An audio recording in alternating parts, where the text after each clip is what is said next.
And now, ladies and gentlemen, from the heart of the Inland Empire, right here in sunny Southern California, it's Robert Cardoza Live, where we talk about politics, money, and you. This is the intersection of business and politics. And now here's your host, Robert Cardoza. And welcome aboard. I am Robert Cardoza. You're listening to the intersection of business and politics right here on Robert Cardoza Live, where I do an honest, unbiased analysis of the issues confronting you today that affect the decisions that you're going to make for both your personal and your business life. I come to you every Monday through Friday on Spreaker Radio, Roar, 1776 Radio, and MyCast Live Radio from 3 p.m. to 5 p.m. Pacific Time, and also on 405 Radio every Monday through Friday from 6 a.m. to 7 a.m. Pacific Time, in addition to countless terrestrial stations worldwide. Please follow me on Facebook, Twitter, LinkedIn, Google+, Podomatic, and YouTube, where you can listen to all of my shows 24/7. Go to my website at www.robertcardozalive.com, and for archives of all my radio and television shows, you can also access my show live right from my website each day, simply by clicking on that little icon labeled Listen Live. Email me at robertcardozalive@gmail.com, is where I get all the emails I deal with here on the show. And you can call into my show if you just want to comment or engage me in conversation about anything. Call directly into the studio at 909-545-6516. Again, that number, 909-545-6516. Now, in today's show, we're going to discuss what's in the news, new legislation the IRS loses, and I'm going to answer your emails just like I always do. On today's show, my special guest, Sean Lefebvre, is going to be talking about healthcare on Geared for Wellness. And Suzette Mailer presents another installment of the Journalist Corner. She's got a special guest that's going to be talking about, well, you know what? Let's just call it yesteryear. But I want you to stand by for news. And right now, I want you to know that at 3:03 p.m. Pacific Time, it is currently 64 degrees here in the heart of the Inland Empire in sunny Southern California. Well, let's deal with the news. We've encapsulated it so we can get, the major stuff in there so you kind of know what's going on and have an idea of what's going to be important to you today, what's going to be talked about today. And then later on in the show, we'll get more in depth about the news that we have, with the time that we've got left. Your daily look at late-breaking news, upcoming events, and the stories that will be talked about all day today, Tuesday, and probably most of the day tomorrow. First up, a mystery surrounds the deadly Russian plane crash in Egypt. The airline rules out pilot error or a technical failure, but Russian aviation officials dismissed those comments as premature. The company behind Keystone XL pipeline asks for a pause in the project. The move comes with the U.S. government apparently poised to reject the controversial pipeline before Obama actually leaves office. And what the GOP had hoped to avoid. A year from Election Day, the Republican Party faces a chaotic primary season with more than a dozen candidates fighting for voter support. And the Vatican arrests 2 papal advisors.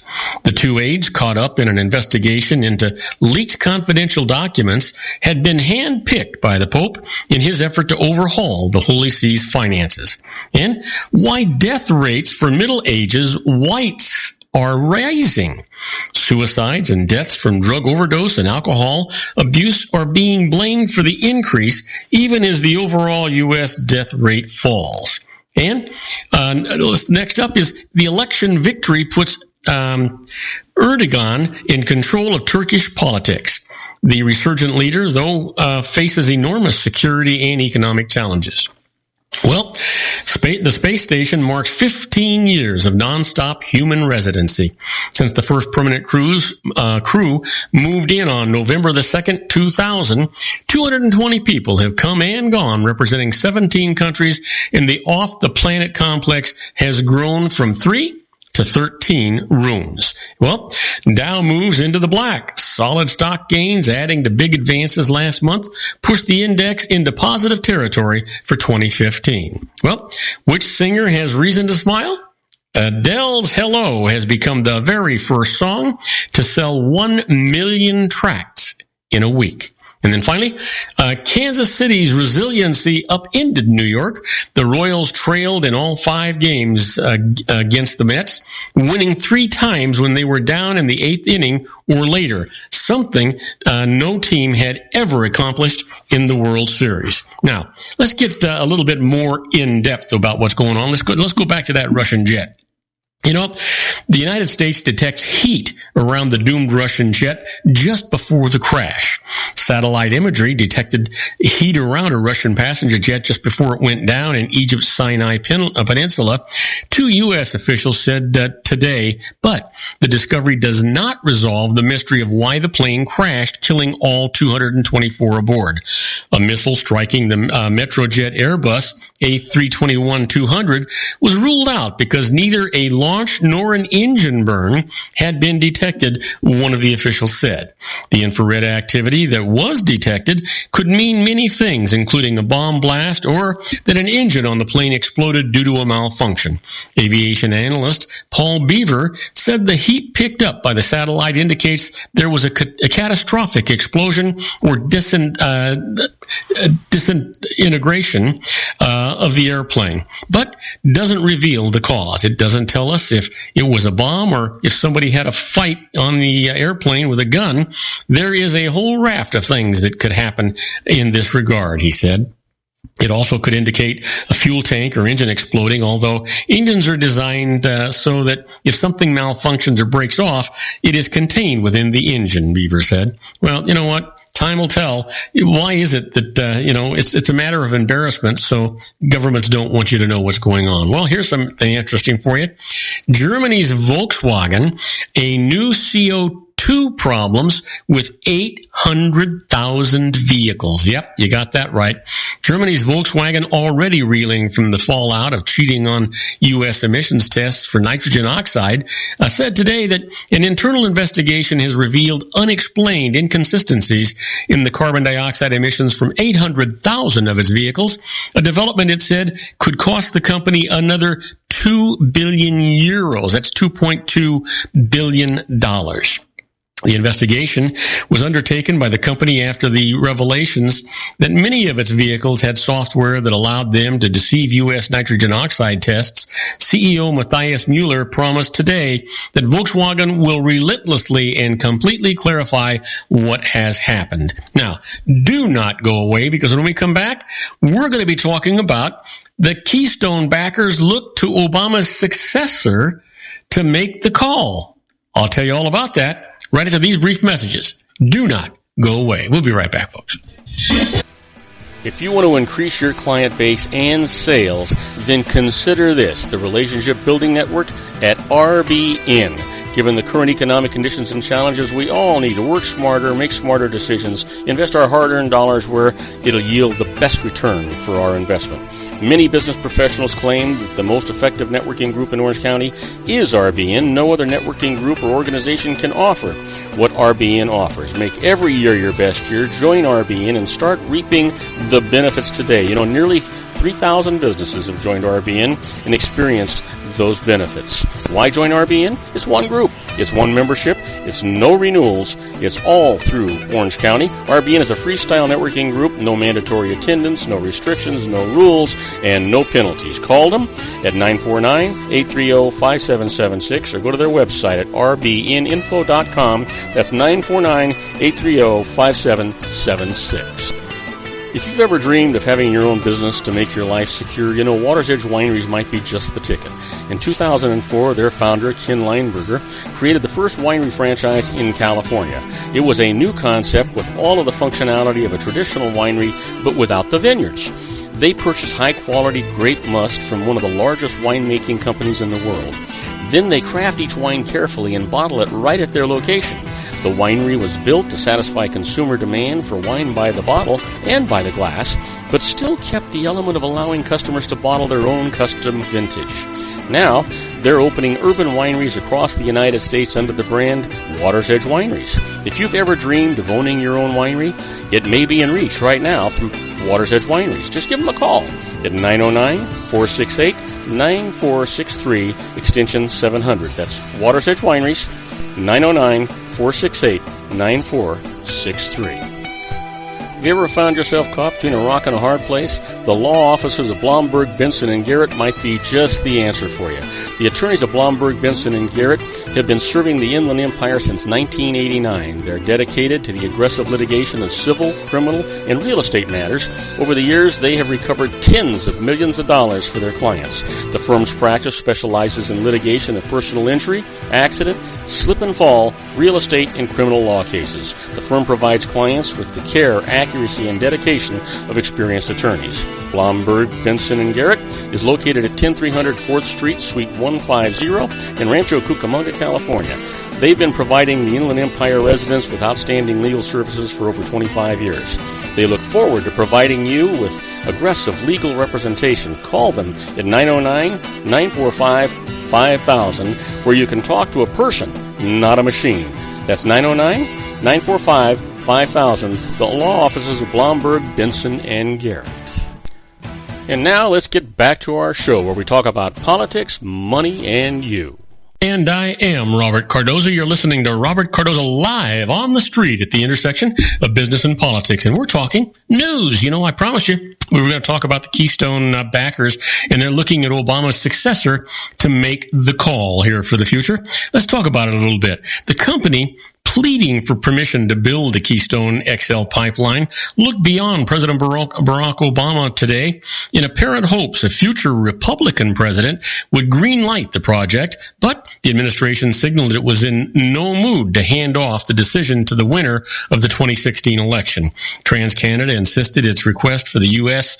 to suspend its review of the proposed project had nothing to do with presidential politics, even though a delay could thrust the decision a year or more into the future, likely putting it in the hands of Obama's successor, questioning the motivation for the Canadian energy giant's request. The White House said there might be politics at play, and Obama still intended to make the decision. It was an unusual reversal of roles for TransCanada, which complained bitterly for years about Obama's delays before suddenly requesting one of its own. Likewise, Obama's administration, after 7 years of delay, seemed to discover a newfound sense of urgency when faced with the prospect of letting the next president make that call. Well, you know what? Was it TransCanada? Was it the president? Or was it the new prime minister of Canada who wasn't really in support of the XL pipeline either? So who knows what's going on? You know, time will tell. How about this? A Japanese company fined $70 million over exploding airbags. United States auto safety regulators fined Japan's Takata Corporation $70 million today for concealing evidence for years that its airbags are prone to explode with grisly consequences, a defect linked to 8 deaths and more than 100 injuries worldwide. Under an agreement with the government, Takata will phase out a manufacture of airbag inflators that use ammonium nitrate, the propellant blamed for the explosions. It also agreed to a schedule over the next 2 years for replacing many of the devices already in use. I would think so, right? Doesn't take much common sense to figure that's got to be done. How about this? Palestinians say amateur video backs claims of an Israeli abuse. Well, recent videos show Israeli troops shooting a wounded Palestinian at close range, pepper spraying Palestinian medics, ramming a Palestinian with a jeep, and threatening refugee camp residents with tear gas until you die unless they stop throwing stones. Palestinian and Israeli human rights groups contend the images, many captured by amateur smartphone users, buttress long-standing allegations of excessive force, particularly amid a wave of Palestinian stabbing attacks in which top Israeli politicians and security commanders have encouraged forces to shoot to kill suspected assailants. There is a very clear message sent by those politicians and military commanders that this is how law enforcement should behave, said Sarit Micheli of the Israeli group B.T. Salim, which documents rights abuses. Israel's army and police defend the actions shown in the videos, with the exception of an officer who was suspended over the tear gas threat. Our activities in all of the cases have been responses to Palestinian aggression, said Lieutenant Colonel Peter Lerner, an Israeli military spokesman. Israel itself has released several videos showing its forces shooting stabbers. Well, it just goes on and on and on. What a wonderful, peaceful world we live in, wouldn't you say? It's not the world I was raised in, thank goodness, but I sure wish the world I was raised in was still here for my children and my grandchildren. Just the way I feel about it. Well, Russian strikes take a toll among Syrian civilians. The 4-year-old Syrian girl was ending her first trip to her grandparents' house, posing for the last family photos before returning to Turkey with her mother. Rakhad dressed up in a pretty blue and white polka dot dress and put her hair up in ponytails with red berets. About an hour later, the family heard Russian warplanes overhead and the missiles struck. Rakhad, her grandfather, and another relative were killed. The girl is among dozens of civilians who activists say have been killed in the Russian air campaign in Syria, with Moscow says is aimed at crushing the Islamic State group and other Islamic militants. But the month-old Russian bombardment has killed more civilians than it has IS militants, according to the main activist group tracking the conflict, the Syrian Observatory for Human Rights. Despite Russian boasts to be going after the extremists more ferociously than Americans have, the observatory's figures also suggest the air campaign waged by U.S.-led coalition the past 13 months has killed IS members at a higher rate, while harming civilians less. That's what you would hope, right? At least that's what I would think. Well, the latest 20,000 march against the government in Romania. Now, this just came in 10 minutes ago. The latest news after the fire at a nightclub in a Romanian capital on Friday evening that killed more than 30 people. It's just a horrible thing. More than 20,000 protesters marched through the Romanian capital, demanding that the government and local authorities resign in the wake of nightclub fire in which 32 people died. The protest began today, or this evening, where they're at, and grew larger as thousands joined the demonstration directed at Prime Minister Victor Ponta, Interior Minister Gabriel Oprea, and a district mayor where the collective nightclub was located. They shouted "shame on you" and "assassins" and waved Romanian flags. Anger has been brewing for some time in Romania against the government, which many perceive as being corrupt. And last Friday's fire has added to the discontent. President Klaus Iohannis wrote on his Facebook page late today, "I understand what is being asked and what is expected, and they are right. Someone has to take political responsibility," he added. And the next step is for politicians who cannot ignore this sentiment of revolt. Boy, I'll say, what else could happen? I have no clue. And then finally, here's the latest. 4 people drown off the Greek island of Lesbos. The latest as tens of thousands of people flood into Europe in search of a new life. Greek authorities said 4 more people have drowned off the eastern island of Lesbos after an accident involving a boat with nearly 50 migrants on board who had crossed over from nearby Turkey. The Coast Guard said today that about 40 people were saved by a patrol boat, while a man, 2 women, and a child were later rescued from the sea. The dead were identified as 2 men and 2 children. No others were listed as missing. Now, having said that, because I'm depressed enough, let's take a short break. When I come back, we'll talk about the IRS loses. And in the first case, the tax court reverses itself on filed when mailed, the rule for motions. I'll tell you all about that right after these brief messages. Isn't it time to shine the spotlight on your expertise? The Interview, starring you. Here's your chance to capture 5 minutes of fame with The Interview. This isn't just any interview. This is your opportunity to showcase your expertise and position yourself as a trusted expert in a one-on-one video interview hosted by Robert Cardoza, host of the nationally syndicated show Robert Cardoza Live and powered by AHA Studios. What is it? A professionally recorded video for your use. Robert Cardoza interviews you on the set where he records his show. Professional interview showcases your expertise and value, shot in a state-of-the-art studio. And what's in it for you?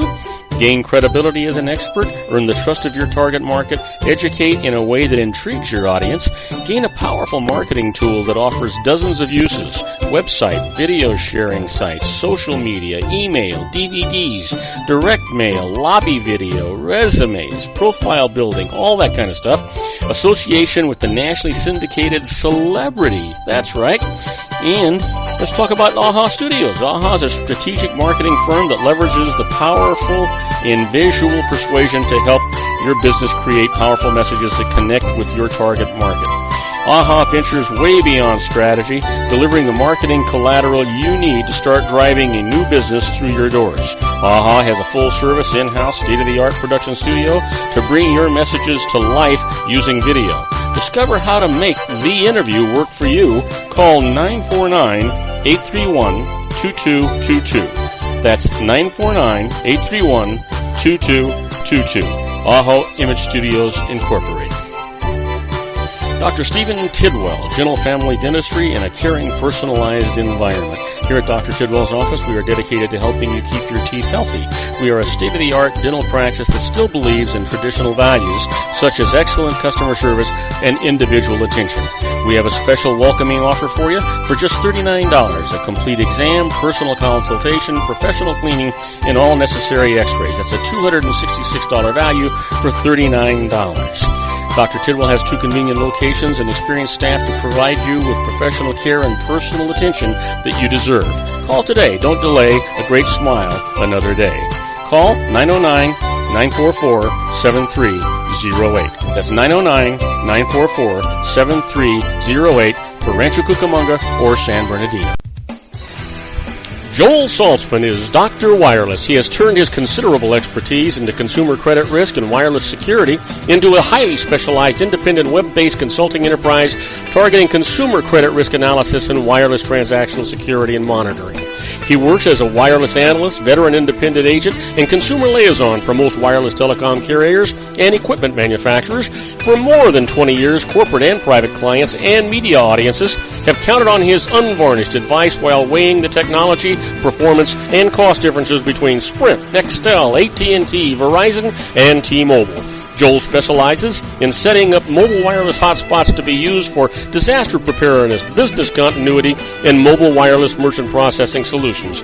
Call Dr. Wireless at 310-400-4900 or go to his webpage at drwireless.com. Again, call 310-400-4900 or his webpage at drwireless.com. You'll be glad you did. And now, back to our show.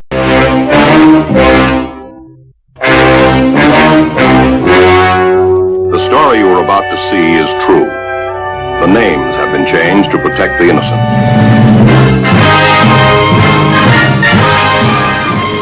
Oh yeah, here we are, my favorite part of the show, the IRS loses. And you know what? Let's not waste any time. Let's get right into it. As I mentioned to you before, the first case up, the tax court reverses itself on filed when mailed. It's a rule for motions. Let me tell you about it. A taxpayer's petition to go to tax court was rejected by the court for a technical reason. Within the 90 days allowed to appeal, the taxpayer mailed in a motion seeking reconsideration, but it was delivered to the court after the deadline. Here's the conflict. In an earlier case, the tax court held that the tax code's filed when mailed rule that applies to IRS filings did not apply to such court motions. Now, a court of appeals reversed, but said that that bound the tax court only in that one appeal circuit. So here's the new ruling. The tax court will now accept the filed when mailed rule for such motions nationwide, and the taxpayer's case is going to be accepted. Now, filed when mailed means it doesn't make any difference when they receive it. It's all about the postmark. That's what's going to do it from now on. Here's another case for you. The IRS loses. Mixed motives behind a trust save it from the IRS. You gotta love it when the IRS loses these things, right? I mean, I know I do. Here's the thing. Jacob Eversoff received a $700,000 tax bill from the IRS that he contested. At about the same time, he created a trust for his children to which he transferred his home and $200,000. The IRS said that the trust was set up just to avoid the tax claim and was invalid against it. Eversoff, who was age 68, said that the trust was an estate planning device to keep his assets from his estranged wife and be sure that they went to his children. He went to court. This is what the judge said. Both motives doubtless existed, but at the time, the estate planning motive predominated, as shown by the fact that Eversoft left more than $700,000 outside of the trust. So, its assets are beyond the reach of the IRS. God, you just gotta love this stuff, right? You just gotta love this stuff. Let me give you one more. Here's one that the IRS conceded. Now, you've heard me say many, many times, the IRS only concedes when they're pretty doggone sure that they're not going to prevail in tax court. Here's the case here. Ignorance of rehabilitation tax credit excuses the late application for it. Here's the case. A property owner rehabilitated a certified historic structure in a manner that qualified for the rehabilitation tax credit of up to 20% of rehabilitation costs, but failed to apply for the credit until after the deadline for doing so. Why? The owner hadn't known the credit even existed and applied for it only after learning of it. Here's the IRS ruling. An extension of the deadline can be granted if the taxpayer acted reasonably and in good faith. That was the case here, so a late application for the credit is absolutely allowed. Well, you've heard me talk about it before. Wouldn't you like to be a fly on the wall when the IRS is making decisions that they don't have to publish? Well, that's where we're at right now with this segment we call Inside the IRS.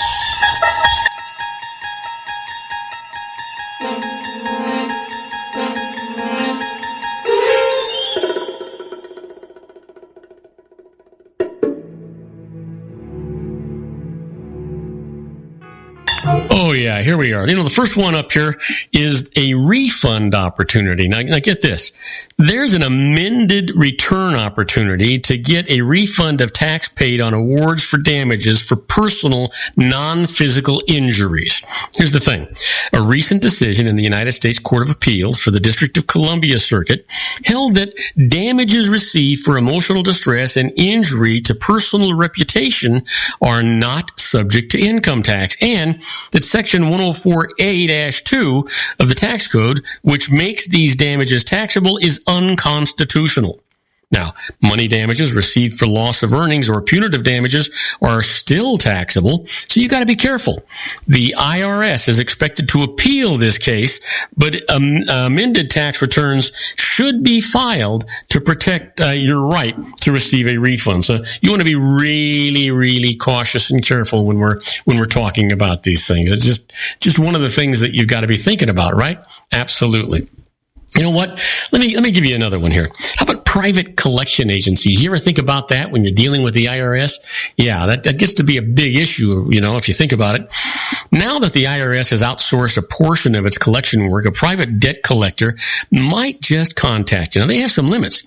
These collection agencies can only negotiate installment payment agreements of up to $25,000 in 36 months. So here's the good news.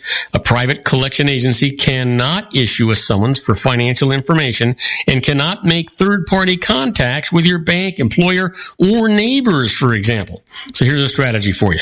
You may have an easier time getting an agreeable installment plan with a private collection agency since they're paid a commission on anything they collect, whereas the typical IRS collection employee has no financial incentive to let you pay off your liability over time. But take note, if you can't or will not accept an agreement with the private agency, your case gets sent back to the IRS, which will then pursue all of the collection matters in their normal manner. So you don't want to miss out on miss out. I shouldn't say miss out. You don't want to foul up with that, because the truth is the IRS is not going to play nice with you. So make sure that if you use that third party, you use it wisely. Now, do not go away, because when we come back from this brief message, we're going to be talking to our own Sean LaFave in his Geared for Wellness Corner. We'll be talking to Sean in just a couple minutes. Don't go away. If you want to increase your client base and sales, then consider this, the Relationship Building Network at RBN. Given the current economic conditions and challenges, we all need to work smarter, make smarter decisions, invest our hard-earned dollars where it'll yield the best return for our investment.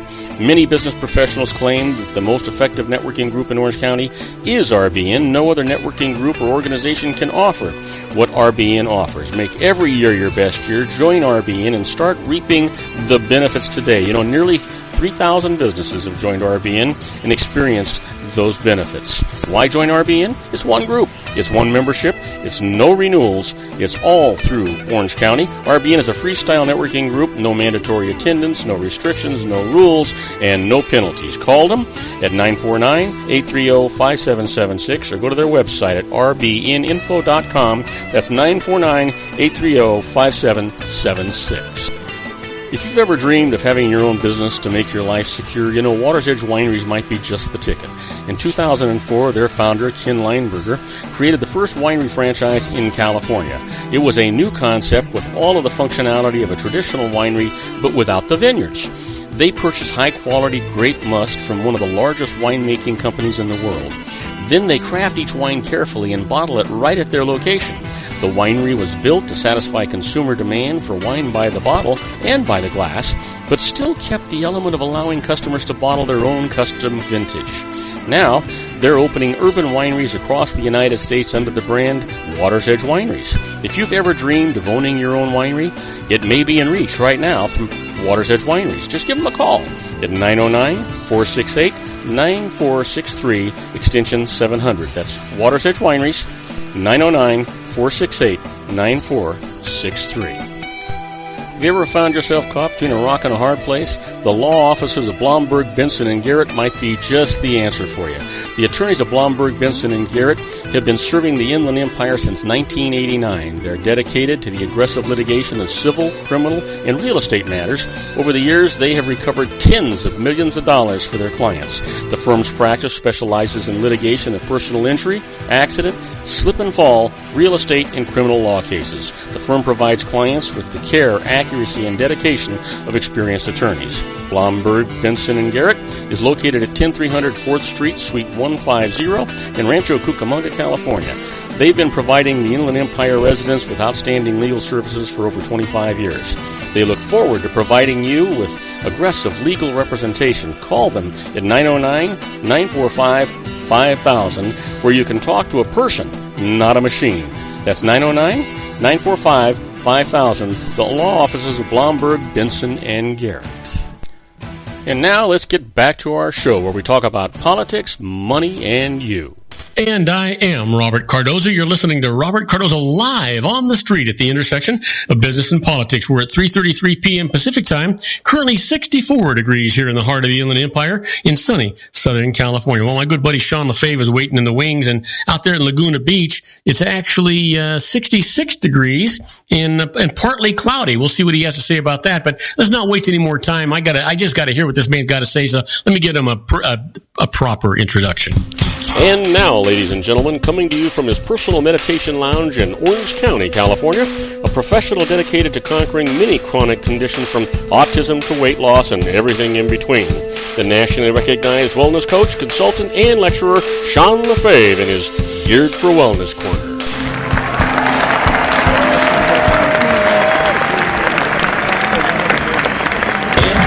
Hey, Sean, welcome aboard. How are you doing, my friend?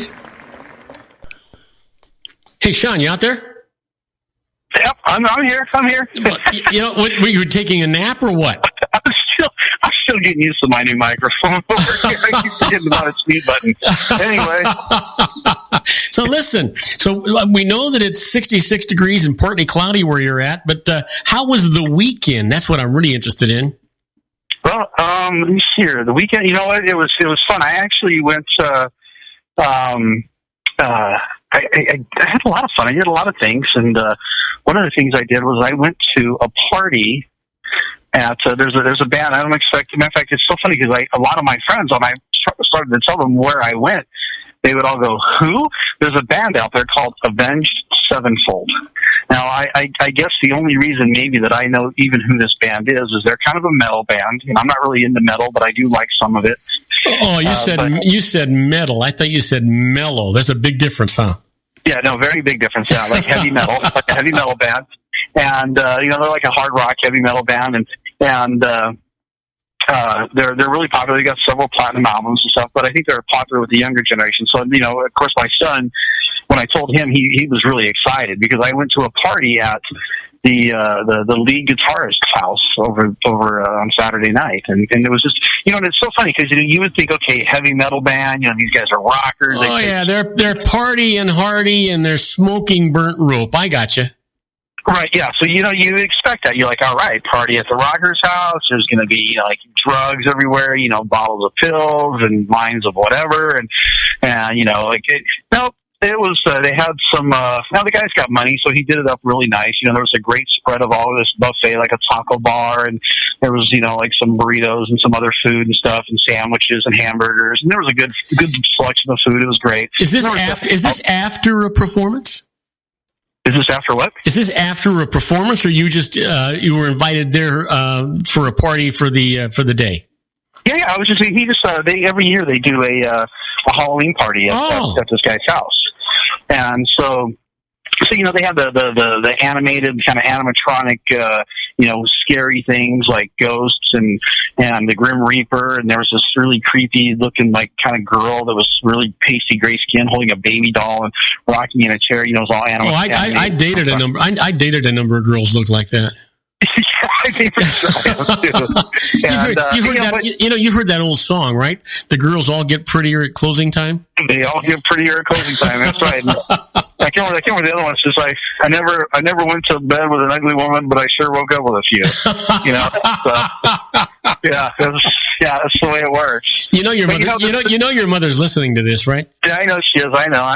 In fact, she told me to tell you after last week. She said, "Trust me, nothing surprises me anymore," and she loves it all. So she yeah, she's got a great wit about her. But no, this party was totally mellow. I mean, it was great. There was probably 60 or 70 people there, and everyone was just hanging out, talking. There was alcohol, but I mean that was as hard as it got. And there was music, but it was kind of like the house speakers were on, and it was real kind of background music. You would expect like this real. You go to some of these parties, especially these young guys. They want to do these parties, and it's real loud music, and they're just getting crazy. It was nothing like that. It was a very calm and relaxing environment. We could have a conversation just like we're doing now, and everyone was in costume, and so it was just a lot of fun. Okay. Wait a minute. Take a breath. Don't go past that. Everyone was in costume, and so I'm a little interested in the tutu and the tights that you were wearing. Describe the costume you were in. Oh, mine was pretty simple. I was a samurai warrior. Oh, really? Did you take pictures? Yeah. Oh, you have pictures? Did you say? You need to send me a picture. Okay, I think I have a couple of pictures. Yeah. I didn't take a lot of pictures, but yeah, I'll see. I know I got pictures with me and my buddy, and he was this buddy of mine was there, and he was a character called MacGruber, which was a movie that was kind of a spin-off on MacGyver. Mm-hmm. And so he would come up with these crazy ways to, foil the bad guys, and it was really just ridiculous and stupid and obnoxious. So it was a spoof of MacGyver, and as if MacGyver's wasn't ridiculous enough. But so he was MacGruber or MacGruber or something like that. But there was, of course, there was all these, everything from women in these really sexy, little nurse outfits or whatever they were, all the way up to, we even had, the politically incorrect stuff like hobos and those kind of things. Mm-hmm. So, yeah, it just amazes me that, I don't understand how Halloween became this political correctness thing. It's like, that's the one time a year where you're supposed to be politically incorrect. You hit the nail on the head. You're absolutely right. You know what? It doesn't it kind of tick you off a little bit that all of the freedoms that we had innocently and all the fun we had has gone away because of political correctness? Yeah. These little whiny, little snot-nosed little brats that call themselves adults, that they need to grow a couple layers of thick skin and just realize, people are having fun, and just because someone's dressed up like a Democrat doesn't make them a bad person. It just means they want to make fun of someone. But but yeah, I couldn't believe that when I saw that one, because I remember as a kid I was Freddy the Freeloader when I was a kid. I remember dressing up. I had the stick with the bag on the end of it, and like the hobo thing. Just like Red Skelton, right? Yeah, exactly, like Red Skelton, exactly. And being a hobo isn't really like the whole point of that isn't that it's homeless. It's that they're on this adventure. They're like Cain, like just wandering the earth. And, like Cain was homeless technically, from the TV show Kung Fu, but no one ever thought of him as a homeless guy, but he was homeless. But if you dressed up as Cain from Kung Fu, everyone would think you were awesome. So, it's just gotten so politically, just, I don't know, the political correctness police really need to they need to have the real police come out and just whoop their asses a couple times and beat them into submission, I guess. But am I allowed to say that word, the A word? I don't know. I won't say that. What, ass? But the ass, yeah. Didn't Jesus ride one of those on the back of an ass on his entrance into a city? Right. I think, yeah, exactly. It's in the Bible, right? It is in the Bible, yeah. And I think is somebody going to complain that we used words from the Bible? I tell you what, if you've ever read, is it Aesop's Fables? I think it is. Easy now, because you had used some phrases that we real kind of touchy. yeah. They talked about the ass and the rooster, so I won't go with that one. But these children's fables, back in the day they were perfectly acceptable words, but all of a sudden now we're not allowed to say them because they've been associated with something else. Anyway, but no, Halloween was fun, and I know we talked about it last week, and I said I always do something with my son. I didn't really get to do much with him this weekend. I was just really, really busy, but I had a good time. It was a fun weekend. Well, I got to tell you, I went to my grandson's house, and Joey is 12, and you've talked to Joey before. Anyway, he has a dark side about him, and so he went out and built this theater in a portion of his garage, and sort of like a movie set. And he put an operating table and some lights and a black light and some smoke machine, and he got these things, and he got these props, and he got a heart and a liver and some fingers, eyeballs.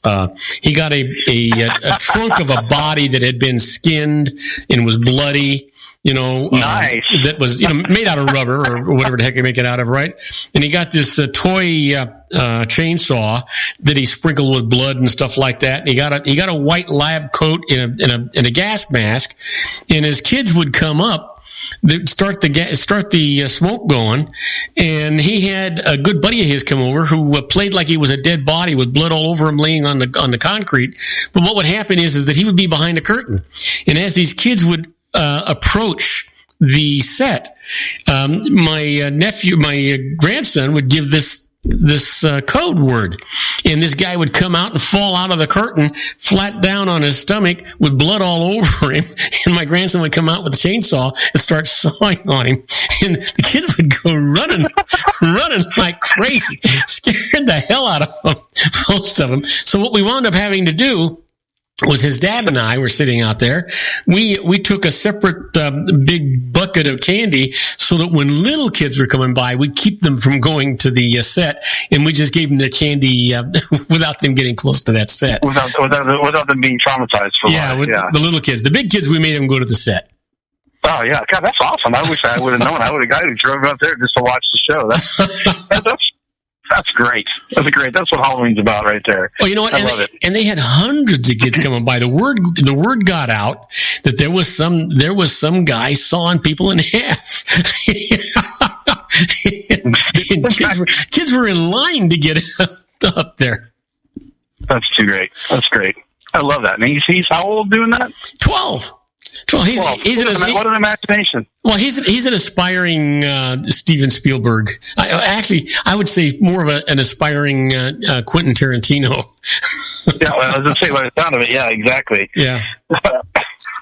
At 12, I still wanted to go get candy. I was like, I'm not going to put on a show for anyone. I just wanted to go get more candy. It was more likely that I would be in a pair of jeans and a white T-shirt as anything for Halloween, because you're right. I just wanted the candy. Yep, absolutely. So it's interesting because we had run out of candy. And I said, well, gee, should I try to make a store run? And about that time, his 7-year-old brother came by, and he says, well, you know what? I don't like most of the candy that I got anyway. Why don't you just go ahead and start giving out my candy? And that's what. Wow, you guys actually ran out of candy in your house? Yeah. Wow. Because I talked to so many people. I guess trick or treating is so much different nowadays. People are. They're kind of afraid of putting their kids out, or I know around here, they take their kids to the nice neighborhoods to go trick or treating, and I say nice, I mean expensive. And back when we were kids, you just went trick or treating in your own neighborhood. That was pretty much it. You didn't have to get on a bus and go bus yourself to the trick or treating location. But most of the people I talked to said, man, they had hardly any kids come by, and that wasn't the case here. I mean, they had a haunted house with a maze, and they had my grandson's thing going on. They went all out. Matter of fact, my son-in-law, these bags of bite-sized candies that you got wrapped, my son-in-law went out and bought $300 worth of that stuff, ran out of it, and started giving away his young son's stuff. Wow, man! I need to come to your neighborhood next Halloween. Yeah. So listen, we got to go for a commercial break, and what are we going? Are we going to talk about anything important, or are we just going to keep gabbing for the second? Oh, we can keep gabbing, but I know we had talked about. Well, remember we were talking about poop last week, and I really thought that was fun, and so I was thinking, are we going? That's a crock of crap. I think what you ought to do for the next segment is tell stories about you and your mother. Oh boy! You know what? I think that's what we're going to do, because we've had enough. I guess we're going to do that. We're not going to talk about poop, or we're not going to talk probiotics anymore. No, right? we can do that. We can do that on Thursday. I want to talk about your mother and some of the things that she caught you doing, and you can't figure out how. And it's because what she probably did when she was your age too. Now, don't go away. We'll be right back with our own Sean LaFave after these brief messages. And he's going to talk. He's going to talk crap about his mother. So be careful. We'll be right back. Isn't it time to shine the spotlight on your expertise? The Interview, starring you. Here's your chance to capture 5 minutes of fame with The Interview. This isn't just any interview. This is your opportunity to showcase your expertise and position yourself as a trusted expert in a one-on-one video interview hosted by Robert Cardoza, host of the nationally syndicated show Robert Cardoza Live and powered by AHA Studios. What is it? A professionally recorded video for your use. Robert Cardoza interviews you on the set where he records his show. Professional interview showcases your expertise and value, shot in a state-of-the-art studio. And what's in it for you? Gain credibility as an expert, earn the trust of your target market, educate in a way that intrigues your audience, gain a powerful marketing tool that offers dozens of uses, website, video sharing sites, social media, email, DVDs, direct mail, lobby video, resumes, profile building, all that kind of stuff. Association with the nationally syndicated celebrity. That's right. And let's talk about AHA Studios. AHA is a strategic marketing firm that leverages the powerful in visual persuasion to help your business create powerful messages that connect with your target market. AHA ventures way beyond strategy, delivering the marketing collateral you need to start driving a new business through your doors. AHA has a full-service, in-house, state-of-the-art production studio to bring your messages to life using video. Discover how to make The Interview work for you. Call 949-831-2222. That's 949-831-2222. AHA Image Studios Incorporated. Dr. Stephen Tidwell, Gentle Family Dentistry in a caring, personalized environment. Here at Dr. Tidwell's office, we are dedicated to helping you keep your teeth healthy. We are a state-of-the-art dental practice that still believes in traditional values, such as excellent customer service and individual attention. We have a special welcoming offer for you for just $39, a complete exam, personal consultation, professional cleaning, and all necessary x-rays. That's a $266 value for $39. Dr. Tidwell has 2 convenient locations and experienced staff to provide you with professional care and personal attention that you deserve. Call today. Don't delay. A great smile another day. Call 909-944-7308. That's 909-944-7308 for Rancho Cucamonga or San Bernardino. Joel Saltzman is Dr. Wireless. He has turned his considerable expertise into consumer credit risk and wireless security into a highly specialized independent web-based consulting enterprise targeting consumer credit risk analysis and wireless transactional security and monitoring.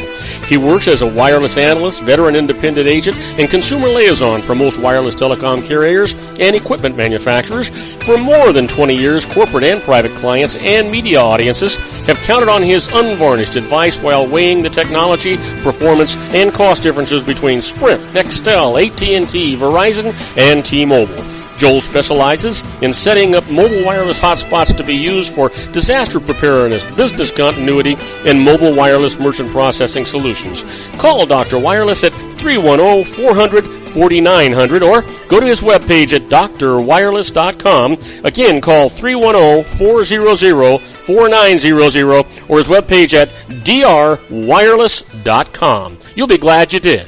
And now, back to our show. And I am Robert Cardoza. You're listening to Robert Cardoza live on the street at the intersection of business and politics. We're talking to our own little angel, Sean Lefebvre. And Sean's going to tell us about how proud he made his mother of him when he was just a little whippersnapper. The little things that, he got caught at and couldn't figure out how the heck she ever knew until one day he just realized that she knew because she had done the same thing when she was little. So, Sean, lay one on me. I know you're not going to believe me. You're right. I'm not going to believe you. But I can't think of anything that are you okay? Now, see, that's the key phrase. You can't think of any time you actually got caught. Not that you didn't do anything wrong, and not that she didn't suspect you of it. You simply didn't get caught, or was she such a wonderful lady that she just didn't want to let you know that she knew what you did? Yeah, and I think that's probably the more the case. That she probably knew of a lot of things I did, but just my mom was always more. She was never the enforcer or the disciplinarian. She was more of the nurturer. So I think that if I ever did anything, unless she thought it was catastrophic or was going to get me hurt or something was going to get really destroyed, I think she pretty much just let it slide most of the time. Yeah, my guess is she texted you before you came back on the air just now, and so here's the deal. Because my mom, I'm sure, is very much like your mom. She knew I was going to do something wrong before I even had a chance to do it. So if she had caught you, what is it she would have caught you at? Oh boy, man, I tell you, you listening, Mom? Yeah, she's listening. Yeah, she's listening. Trust me. Gosh, I've done all kinds of stuff. How about that first night that you snuck out and everybody thought you were in bed? Yeah, I've done that several times, and I never got caught. And I know that I never got caught sneaking out of the house because what I did was back when we had cassette tapes, right? We would listen to cassette tapes. I would take a cassette tape and I would stick it against the inside of my bedroom door, and then I would slowly open the window, and I would sneak out of the house, and sometimes be gone till like wee hours of the morning. I mean, really ridiculously late. And I would always come back in, and the first thing I would look for is to see if that cassette tape was still stuck against the inside of the door, because if they push the door open even a little bit to see it, it's not going to be touching the door anymore. And it never was. And so I never actually got caught for sneaking out, but I had snuck out several times, and I never did anything super bad. I played hooky from school, my forged excuse notes, but most of the time it was I wasn't even doing anything bad. I was just like I wanted to stay home and work on my car, or I don't know. I remember when I was little, I used to wear cowboy boots. I still do, but I used to wear cowboy boots even when I was a little kid, and I used to steal stuff like Hot Wheels cars and stuff. And I stick them in the boots. You know how you go to the grocery store and they always have a toy department in the grocery store, and I put like little cars and stuff in my cowboy boots and then put my pants back over them, and never got caught.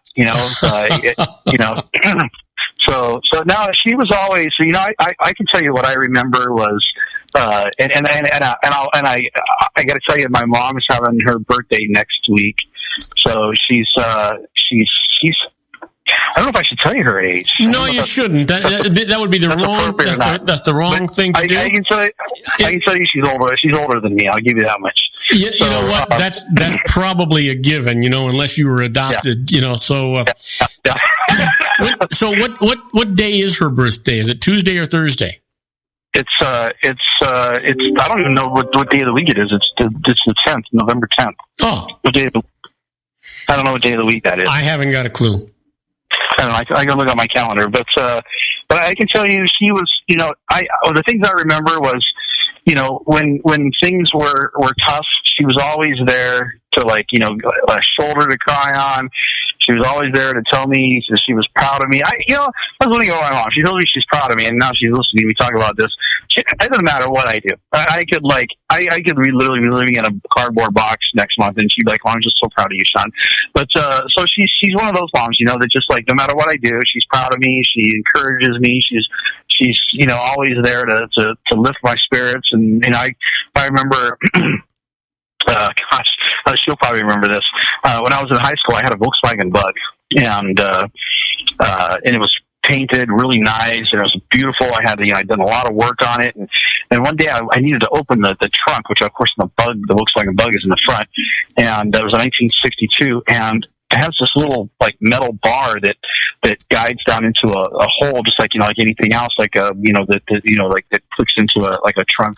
But this thing, for whatever reason, it must have gotten bent somehow, and I couldn't get it open, and there was no way to access this thing. And I sat there for a good 2 hours trying to figure out if there was a way to reach it with a tool. I couldn't, and I got frustrated, and I kicked as hard as I could on the top of the hood, and I just caved the hood into my car. It popped open, though, so I was pretty happy about that part.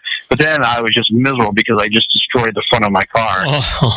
And of course, then I come in and I'm just bawling, I'm crying, and she was just there to she didn't scold me for destroying my car. She knew that was some damage that was going to have to be fixed, but she didn't give me a hard time. She just let me cry and told me it was going to be all right, and then we just worked to get it fixed. And so she was that kind of mom. She was never. I don't remember. Yeah, I got to tell you, when I was a teenager, and I'd sneak out. And I remember this one time I snuck out of the house, right? And when I came back at the wee hours of the morning, somebody had locked all the doors. I couldn't get back in. And I thought, they know I pulled something here.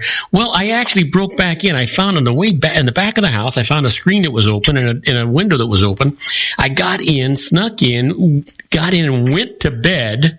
And that morning, I got up to go have breakfast, and my mom gave me this look, and she says,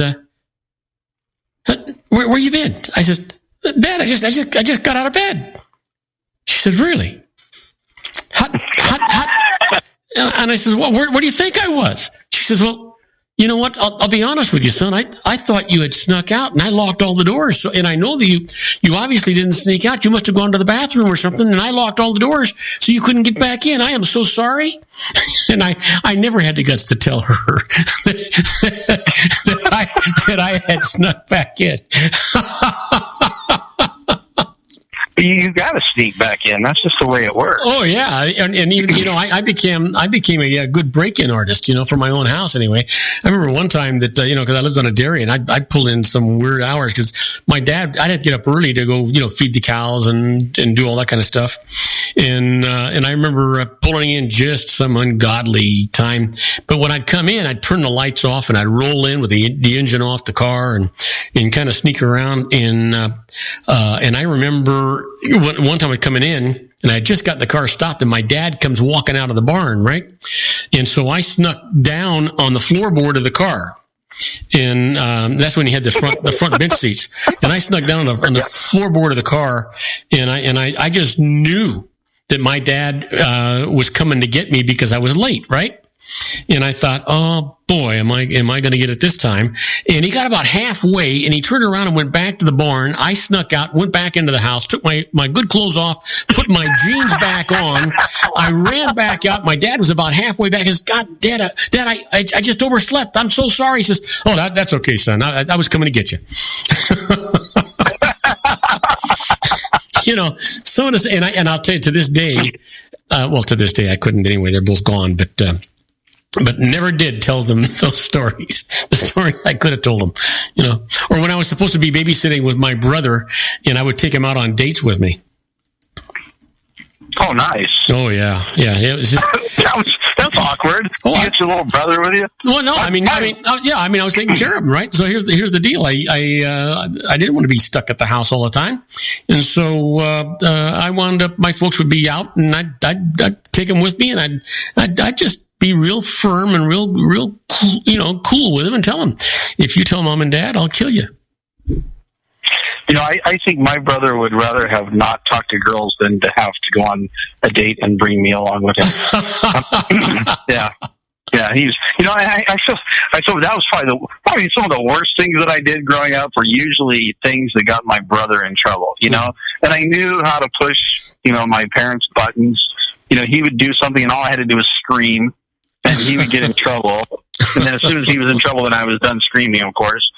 My brother's 5 years older than me. So, I can remember. Matter of fact, I remember one time we were out at our swimming pool, and I don't know what I did to provoke him, but I promise you that I probably deserved exactly what was coming.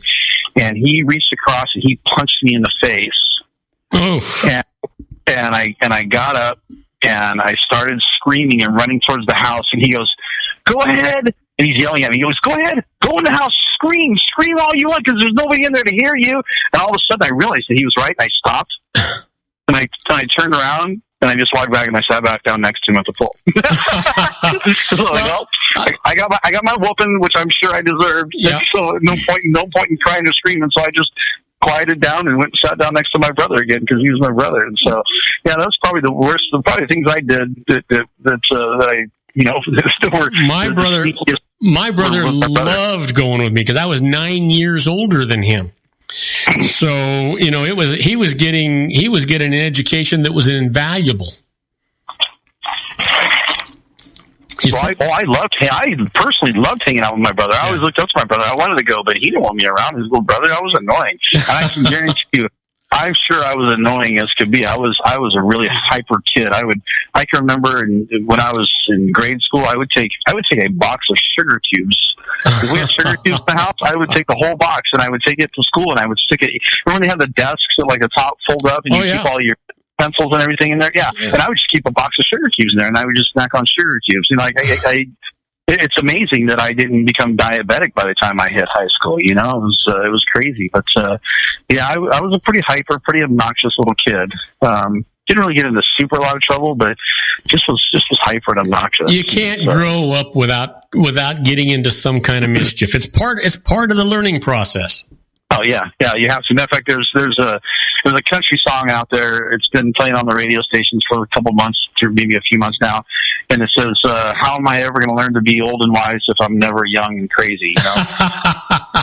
All right, so listen, we have got 52 seconds before we have to part ways. I can't believe that this has gone this fast, but you know what? I think that you really ought to apologize to your mother for all the things that she never caught you doing. What? I don't know what you're talking about. I never did anything wrong. Hey, listen, I'm much older than you. I've been there, done that. She knows that I feel bad for the things I did wrong. So. I've already made my amends. My mom, I love my mom. She's awesome. And Mom, I'm sorry. I know I must have done at least one thing wrong, so I'm totally sorry for that. So you see how sincere that was? You know how sincere that was, Robert? Hey, Sean, I look forward to talking to you about pooping the gut on Thursday. That sounds perfect. We'll do it on Thursday. Thanks, Robert. I had a good time. All right, buddy. Me too. Have a great rest of the week, and I'll talk to you on Thursday. Bye-bye. Everybody else, do not go away. When we come back, we'll be with our own Suzette Mailer and her special guest. And you're going to love it. We're going to be talking. If you want to increase your client base and sales, then consider this, the Relationship Building Network at RBN. Given the current economic conditions and challenges, we all need to work smarter, make smarter decisions, invest our hard-earned dollars where it'll yield the best return for our investment. Many business professionals claim that the most effective networking group in Orange County is RBN. No other networking group or organization can offer what RBN offers. Make every year your best year. Join RBN and start reaping the benefits today. Nearly 3,000 businesses have joined RBN and experienced those benefits. Why join RBN? It's one group. It's one membership. It's no renewals. It's all through Orange County. RBN is a freestyle networking group. No mandatory attendance, no restrictions, no rules, and no penalties. Call them at 949-830-5776 or go to their website at rbninfo.com. That's 949-830-5776. If you've ever dreamed of having your own business to make your life secure, you know Water's Edge Wineries might be just the ticket. In 2004, their founder, Ken Lineberger, created the first winery franchise in California. It was a new concept with all of the functionality of a traditional winery, but without the vineyards. They purchase high-quality grape must from one of the largest winemaking companies in the world. Then they craft each wine carefully and bottle it right at their location. The winery was built to satisfy consumer demand for wine by the bottle and by the glass, but still kept the element of allowing customers to bottle their own custom vintage. Now, they're opening urban wineries across the United States under the brand Water's Edge Wineries. If you've ever dreamed of owning your own winery, it may be in reach right now through Water's Edge Wineries. Just give them a call at 909-468-9463, extension 700. That's Water's Edge Wineries, 909-468-9463. Have you ever found yourself caught between a rock and a hard place? The law offices of Blomberg, Benson, and Garrett might be just the answer for you. The attorneys of Blomberg, Benson, and Garrett have been serving the Inland Empire since 1989. They're dedicated to the aggressive litigation of civil, criminal, and real estate matters. Over the years, they have recovered tens of millions of dollars for their clients. The firm's practice specializes in litigation of personal injury, accident, slip and fall, real estate, and criminal law cases. The firm provides clients with the care, accuracy, and dedication of experienced attorneys. Blomberg, Benson, and Garrett is located at 10300 4th Street, Suite 150 in Rancho Cucamonga, California. They've been providing the Inland Empire residents with outstanding legal services for over 25 years. They look forward to providing you with aggressive legal representation. Call them at 909-945-5000, where you can talk to a person, not a machine. That's 909-945-5000, the law offices of Blomberg, Benson, and Garrett. And now let's get back to our show where we talk about politics, money, and you.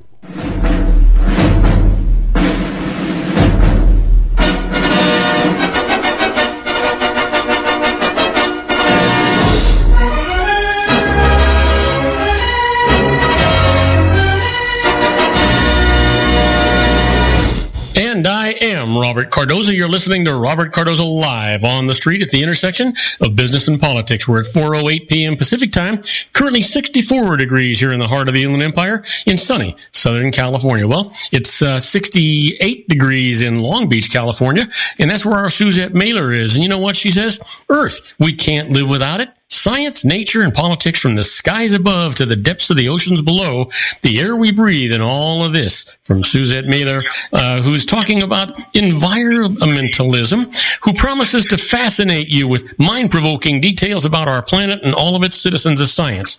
You know what? Let me welcome Suzette Mailer and her guest, Laura Wilbanks, a curator at the Los Cerritos Historic Site in Long Beach, California. And she's going to be talking about things that were done in the golden days, or should we say olden days, of the late 19th century, before the invention of plastics, petroleum, pesticides, and what we can actually borrow from today that we did from that period. Help me welcome our own Suzette Mailer. Hey, Suzette, welcome aboard. Hi, Robert. How are you today? I'm doing terrific. I'm all excited about your guest and what's going to happen today, and so we ought to just get right on with it. We really should, because there's a lot to cover. This is going to be a very interesting segment. You know, Laura Wilbanks is actually an old friend of mine, and she is, I stand corrected, she is not a curator, but she's a living history interpreter at the Rancho Los Cerritos Historic Site here in Long Beach, California. So that means Laura dresses in period clothing, and this lady makes it herself, and I've seen it. It is beautiful. Period clothing from the 19th century, and then she takes on the persona and lifestyle of an early character at the rancho. So how does this tie into the environment? Well, we're going to go back in time through Laura to see how things were done in the olden days of the 19th century before the prevalence of plastics, petroleum, and pesticides. And mind you, plastics during that time, you know, we're going through an evolution to the level of plastics that we have today, and at level and quality. And in the wrap-up today, we want to make sure to take time to consider what Laura brings to the table, and borrow some old-fashioned ideas that would make for more sustainable living today. And I also want to add, I interviewed my Uncle Gary Hales today, and Gary was born in 1935, and he offers some very interesting insight of, how things were done then. So, Laura, welcome to the show. Thank you.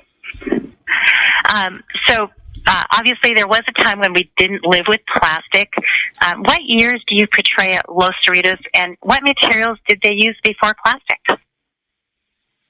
Well, mostly I portray a woman who was a little girl in the 1870s. So actually, I most often dress in the 1930s, but I do also portray Victorian characters and portray characters that are a little older. But as to your question, what did we use instead of plastics? There was a variety. Of course, glass was very prevalent. That you could reuse for carrying around liquids and all kinds of things. You'll excuse me, I'm very used to speaking in the first person, so when I talk about the way things used to be at Rancho Los Cerritos, I might slip into saying we used to, and indicate that I used to, but that's my character. I love it. Please do. But if I don't, for instance, on the back veranda by the dining room, there was a basin of water in a porcelain basin that was kept for everybody to wash up, and at the same place there was also an urn, a terracotta urn that was full of water, with just a wooden cover and a ladle, and everybody used the same ladle to drink water from this urn. Mm-hmm. So glass, terracotta, of course steel, possibly an urn covered with felted wool to keep it cool would have been taken for picnics. And I think that covers it for most of the what you could use instead of plastic to transport beverages and food. So, and I will add in my research that at that time, ivory was used, and unfortunately at the expense of, elephant tusks and hippopotamus teeth also. And it was used for piano keys, musical instrument mouthpieces, billiard balls, and another interesting animal hair. You want to tell us about animal hair? Toothbrushes? Well, animal hair was used a lot decoratively. We've all heard of, maybe have seen the hair wreaths, which we have at Rancho Los Cerritos, and you'll probably find it most historic site where everything natural was revered in that time. So they wove these wreaths for decoration out of hair. Sometimes they would use human hair, but they would also use horse hair. That was a lot easier to obtain commercially, and nice and long and smooth. A lot easier than untangling the hair from your brush. Well, also they made mattresses. Absolutely. Well, mattresses out of horsehair, wasn't it? Well, the mattresses would be, the interior would be horsehair, and then there would be a layer of wool outside. So, again, that's another animal's coat. All natural, no plastics. Yeah, all natural, no horse metal. And, I own an old house, and we pulled up the carpet, old wool carpet, and underneath that carpet, Laura, was horse hair, matting underneath. Mm-hmm. Well, I believe they even would use the horsehair for walls, for like, what do you call it? The board that we now put up would be made from horsehair. So they use that for all kinds of things. Mm-hmm. So now let's move on to the kitchen. How did they seal their food and keep it fresh? Well, by the Civil War, by the 1860s, Mr. Mason had invented the canning jars. So you could preserve things. Before that, they would put a layer of paraffin over things, which would help to preserve it. But I think you're thinking about how we use plastic now to put our leftovers in, and that's the beauty of those times. There wouldn't be leftovers. You would plan and you would use everything you had because you didn't have a way to preserve it. You didn't have a plastic thing to put it in, and you definitely did not have a refrigerator to stick it in. So, Laura, if you were planning your meals, you'd be planning your meals no longer than about 3 days in advance then, right? Well, at the rancho, it was very remote, so the foods would be brought in probably twice to 3 times a month. So, things that were dried. So you would obviously be, and what your main food was the sheep, then you would butcher those in the morning and have that for your food for the day. So, yeah, it's just sort of the same thing all the time. So you were raising your own vegetables and your own fruits, and you had your own animals that you would butcher for food, own animals that you would butcher for food. But interestingly, the fruits and vegetables, they had fruit trees, but the vegetables were brought by Chinese that traveled around from rancho to rancho and sold the vegetables that they raised.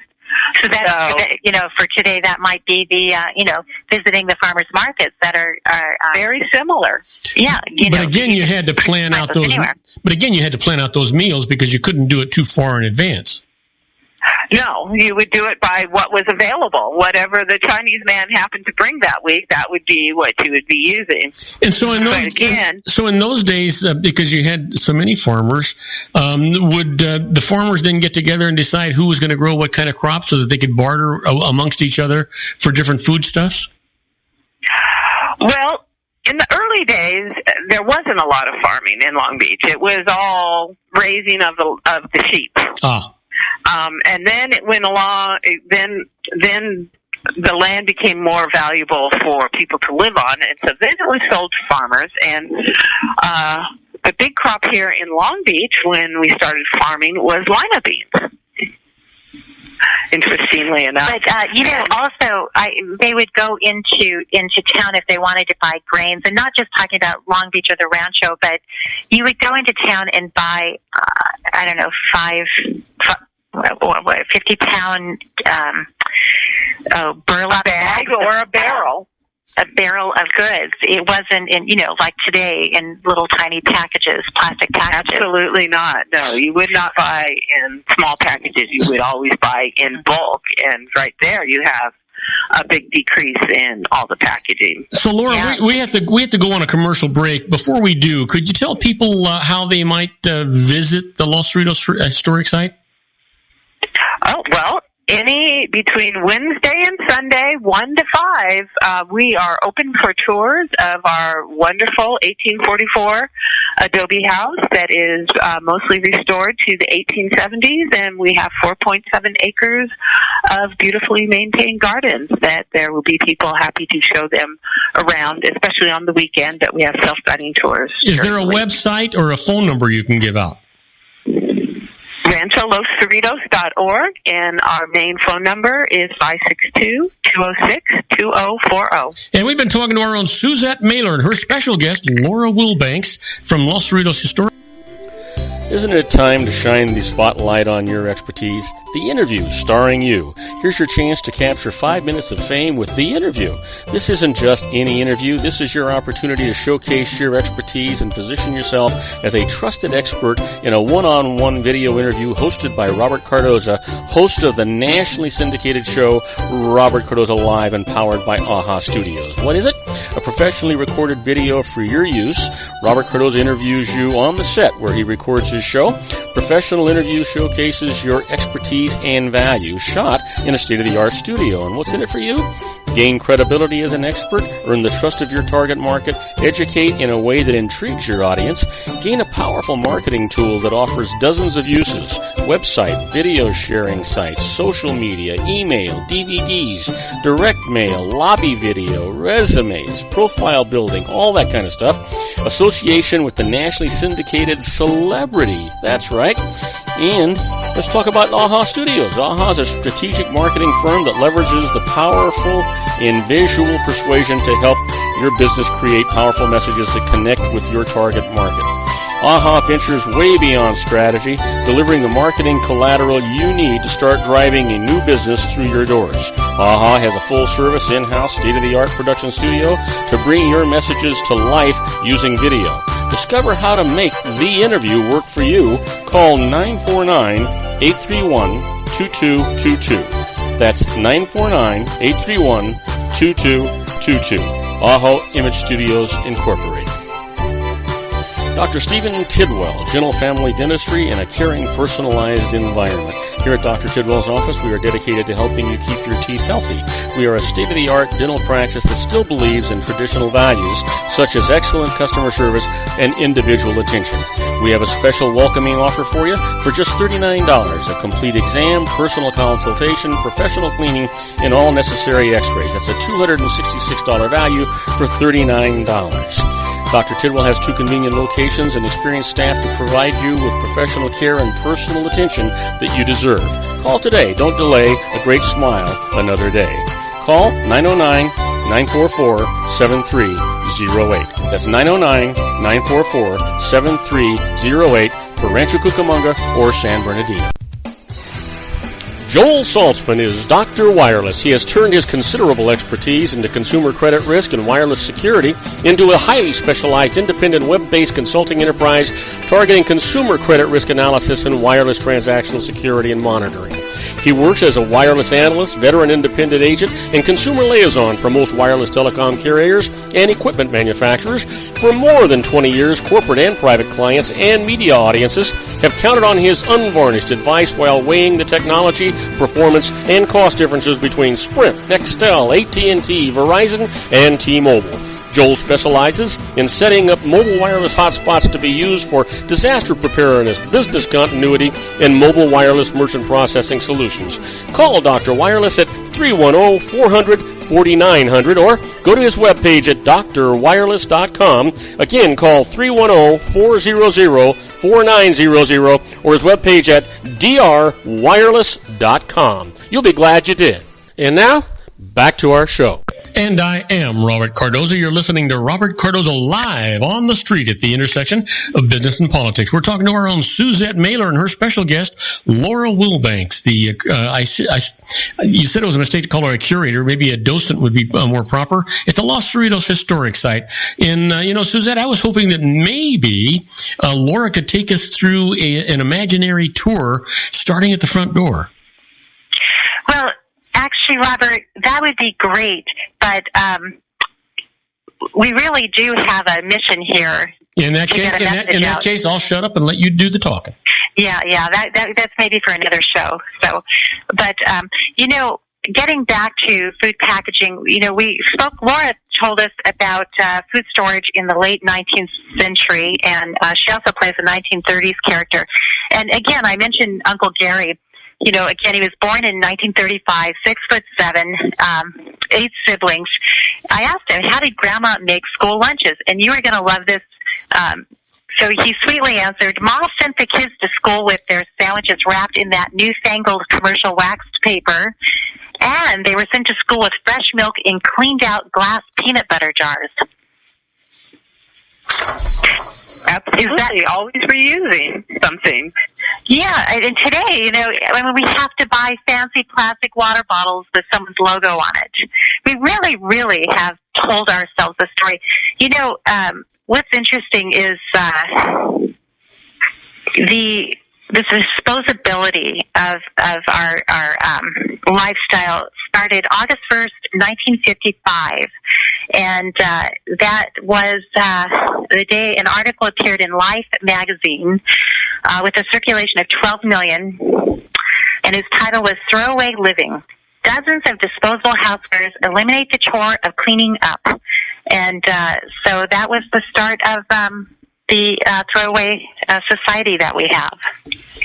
Well, it all does come down to lifestyle. They propose that because it makes your life easier, but we've come to see that when you put that easiness into every single aspect of your life, your easiness amounts to a giant hill of trash that not only took a lot of resources just to manufacture in the first place and transport to market with your whatever in it, but then has to then be transported to the landfill, and even before you're wasting land, throwing things away that you didn't have to use in the first place, it takes carbon to power the trash can to carry it all there. So, all of this easiness of life it definitely has its costs. And I have a great little story I would like to tell, talking about disposability and how it has come to totally be just standard in our lives. I often I work with school children, and we take them back, and they come and they do chores at the rancho, and I love to do laundry with them, and they love it. They just are fascinated by the wringer and anything. There's your story, Robert. And they're washing away, and a kid pulls up a square of cloth, and he says, "What is this?" And I said, "Why, it's a napkin." And he's like, "Oh, but you just throw those away." He had no concept that you could have a cloth napkin. Yeah, that is amazing. Yeah, I really miss those old Coke bottles. Remember those, Robert? The green Coke bottles and the way they clacked together. And remember the milkman? I was barely born when he went away, but delivering. I'm not glass quart bottles, and they were just cleaned and reused, and then they went to milk and printed paper board cartons. I don't know if anybody remembers at school scratching the paraffin wax off the cardboard boxes of milk. I remember that, yes. You remember that? And that paraffin is petroleum-based. It couldn't have been good for us. And now, Laura, this is kind of interesting. How back in the Los Cerritos days, in the 1870s, how did they bleach their clothes? How did they clean them? This is interesting. Lemon was the main bleaching, and sun. You would squeeze on lemon and leave it in the sun. Does that still work today? Absolutely. It may not work as good as bleach, but it will certainly be a lot easier on where it flows down to, which will eventually be the ocean and rivers and streams. And what about Fuller's Earth? Fuller's Earth is basically just clay that would be used and would pre-treat the clothes. So it's your stain remover. You put it on, and it would soak up or pull out of the fabric whatever your stain was. I'm not sure how well it worked, but I think it must have worked because Fuller was marketing it. And of course, they had bluing also, which would basically just cover up the yellow and make the clothes look whiter as they aged. Now, how did you keep the pests? We didn't have pesticides then. How did you keep pests out of the vegetable garden? And as I said, the Chinese peddlers brought us the vegetables, but I know from my modern science background that a lot of pests come from monoculture.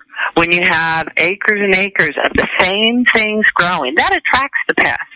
When you have, when you're growing a little bit of this and a little bit of that, and you throw in some marigold in between that the pests don't like, it's not the huge problem that it is when you have agribusiness growing all of these acres, and they feel they have to use the pesticides. Yeah. So it's getting rid of them as the way you grow your crops. Yeah.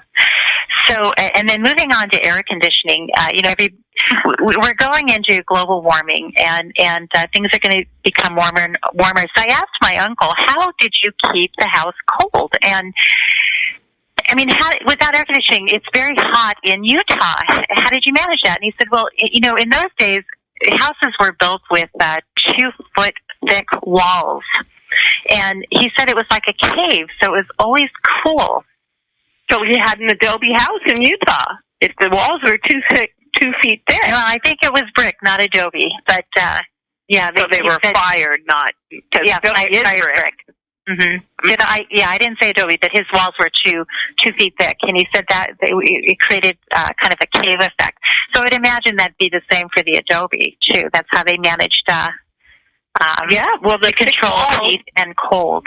Mm-hmm. The thick walls are insulation, so if you're just actively trying to maintain your temperature by opening your windows when it's cool and closing them and closing the curtains when it's hot so that the sun doesn't get in, the walls are very thick, so it would, take a long time for either the heat to dissipate or... So we have about 2 minutes left. And I think our wrap-up should be going over all these old-fashioned ideas that we can still use today. And I will start with, I store my food in glass mason jars because, it stands vertically in the refrigerator, so I can get more in there. I don't have to worry about BPA leaching and other chemicals leaching into my food if I use glass. And so it's very handy, easy to clean, easy to store, and I don't care if one breaks. They're cheap enough to replace, and there's such a thing as a broom and a dustpan. I just think that Disneyland will not allow glass on their grounds because it might break. But the alternative is all these plastic bottles entering the park. And so anyway, that's what I think. And maybe changing building codes so that people can build thicker walls to keep their home cool. What do you think, Laura? What could you add to this? Well, I understand your concern with the BPA, but I have the point that plastic really has done wonderful things for us because when you transport that glass, it's so heavy that has the carbon footprint, just the transportation of it. Plastic is much lighter. So if you're reusing the plastic, that's the hint. There's nothing bad about plastic. There is some things bad, but compared to if you don't throw it away, if you reuse it, it's light, it's durable. Right. If it's not used as single use, one-time use and then thrown away, driving through McDonald's, getting a drink with a lid in a plastic straw, and then throwing it away 5 minutes later is not acceptable. But you're right, reusing the plastic. Like I'm not going to throw out. I reuse all my plastic, and it's very handy. I just don't throw it out. I reuse it, and I try so hard. Sometimes it's hard not to buy single-use plastic if you're in a pinch. And plastic also is, if you look at it, compare it to paper. For instance, if you buy a cup of coffee every day and get that disposable cup, you are using 1.25 pounds of carbon in 1 week. And if you add that up to a whole year, you are creating 65 pounds of carbon by using a disposable coffee cup. I didn't realize that. It's very interesting. Yes. So use that plastic coffee cup over and over again. And, when you throw away 10 plastic bottles, isn't that the equivalent energy? Can't that power like a computer for a day or an hour? Or do you have those figures? I don't know those figures exactly, but it definitely could.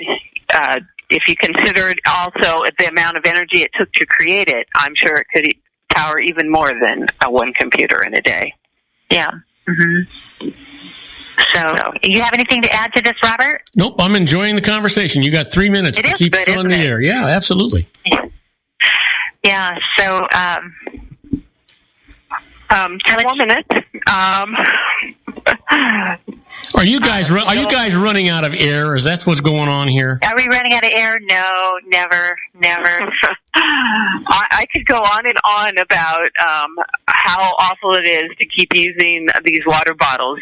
Each of those water bottles, the amount of water just to process it is 4 times the volume of whatever size bottle you're using. And then on top of that, there's the carbon, the energy used to manufacture the bottle and then transport the bottle to the supermarket, and then you're not even talking, even if it gets recycled, there's costs in recycling. Whereas if you reused it, those wouldn't be there. And of course, if it isn't recycled and it ends up in the ocean, well, Suzette could go on and on about that. I could go on about that.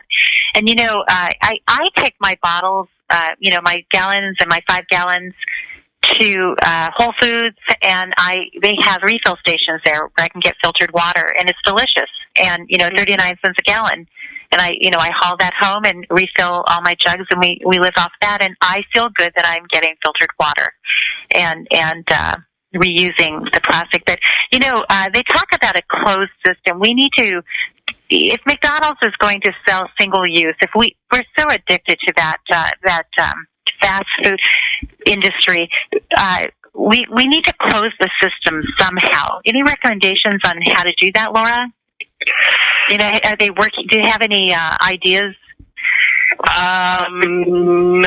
That if we do buy it, that 1 minute is used for another purpose. We don't have to draw on more new materials. I'm sorry. If you buy it, okay, there's not too much to do besides throw it away. It's hard to close that loop. Yeah, it sounds like it. So okay, we got 30 seconds. I thank you so much for coming on the show. This was really interesting. And it's my pleasure. Yeah, we'll have you again very soon. And Robert, thank you. No, thank you. You know what? You bring a variety of subjects to the station. We really appreciate that. Laura's been tremendously interesting. I'd love one day for her to come back on and give us a virtual tour of the Los Cerritos historic site. I think that would be interesting too. Come on down. It's much better in person. Okay. Listen, thanks to both of you so much. Have a wonderful week. Stay safe, stay happy, and make everybody's life better because they touched you. Thanks, Robert. All right. Good night. And don't go away. When we come back, we'll be doing the birthdays of the day, the secret daily teaching for your life, the Harvard business tip of the day, and interesting but useless facts. We'll be right back after these brief messages. Do not go away. If you want to increase your client base and sales, then consider this, the Relationship Building Network at RBN. Given the current economic conditions and challenges, we all need to work smarter, make smarter decisions, invest our hard-earned dollars where it'll yield the best return for our investment. Many business professionals claim that the most effective networking group in Orange County is RBN. No other networking group or organization can offer what RBN offers. Make every year your best year. Join RBN and start reaping the benefits today. Nearly 3,000 businesses have joined RBN and experienced those benefits. Why join RBN? It's one group. It's one membership. It's no renewals. It's all through Orange County. RBN is a freestyle networking group. No mandatory attendance, no restrictions, no rules, and no penalties. Call them at 949-830-5776 or go to their website at rbninfo.com. That's 949-830-5776. If you've ever dreamed of having your own business to make your life secure, Water's Edge Wineries might be just the ticket. In 2004, their founder, Ken Lineberger, created the first winery franchise in California. It was a new concept with all of the functionality of a traditional winery, but without the vineyards. They purchased high-quality grape must from one of the largest winemaking companies in the world. Then they craft each wine carefully and bottle it right at their location. The winery was built to satisfy consumer demand for wine by the bottle and by the glass, but still kept the element of allowing customers to bottle their own custom vintage. Now, they're opening urban wineries across the United States under the brand Water's Edge Wineries. If you've ever dreamed of owning your own winery, it may be in reach right now through Water's Edge Wineries. Just give them a call at 909-468-9463, extension 700. That's Water's Edge Wineries, 909-468-9463. Have you ever found yourself caught between a rock and a hard place? The law offices of Blomberg, Benson, and Garrett might be just the answer for you. The attorneys of Blomberg, Benson, and Garrett have been serving the Inland Empire since 1989. They're dedicated to the aggressive litigation of civil, criminal, and real estate matters. Over the years, they have recovered tens of millions of dollars for their clients. The firm's practice specializes in litigation of personal injury, accident, slip and fall, real estate, and criminal law cases. The firm provides clients with the care, accuracy, and dedication of experienced attorneys. Blomberg, Benson, and Garrett is located at 10300 4th Street, Suite 150 in Rancho Cucamonga, California. They've been providing the Inland Empire residents with outstanding legal services for over 25 years. They look forward to providing you with aggressive legal representation. Call them at 909-945-5000, where you can talk to a person, not a machine. That's 909-945-5000, the law offices of Blomberg, Benson, and Garrett. And now let's get back to our show where we talk about politics, money, and you. And I am Robert Cardoza. You're listening to Robert Cardoza live on the street at the intersection of business and politics. We're at 4:41 p.m. Pacific time, currently 53 degrees here in the heart of the Inland Empire in sunny Southern California. Well, you know what today is, right? Sure you do. It's Tuesday, November the 3rd, and it's somebody's birthday.